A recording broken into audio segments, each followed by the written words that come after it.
मित्रांनो, हरभरा पेरून झाला आणि लगेच या काकरामध्ये मी सुडोमोनास आणि रायझोबियम मी हे 4 किलो टाकला आणि सुडोमोनास हे 1 किलो घेतलं. हे कंपोस्ट खतामध्ये 1 क्विंटल कंपोस्ट खतामध्ये मिक्स केलं आणि टाकलं. आणि लगेच याच्या मागं मी बघा रोटावेटर चालू केलं.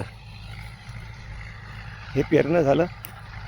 हरभरा मी 4 ते 5 बोटावर टाकला, लगभग 4 इंच खोली.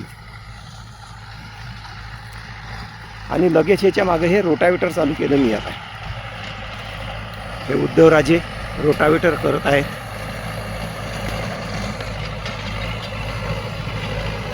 ट्रॅक्टर चालू आहे.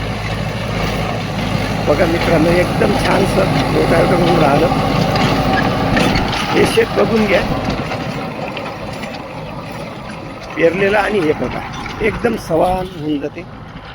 याच्यात काकर बी दिसत नाही. आता काकर दिसत नाही म्हणजे हा डुकराचाही थोडा विषय कट होऊन जातो. डुकराला ते काकर दिसत नाही, त्याला कुठे खायचं काय खायचं हे काही समजत नाही.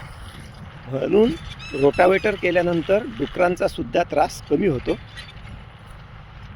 तर अशा रीतीनं मी हे शेत रोटावेटर करणं चालू आहे. आता चालू केलं. 1 एकर झालं लगभग. इकडे 5 एकर राहिलं. हे सुडोमोनास आणि रायझोबियम टाकणं चालू आहे.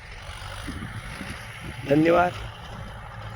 जय जवान, जय किसान, जय महाराष्ट्र.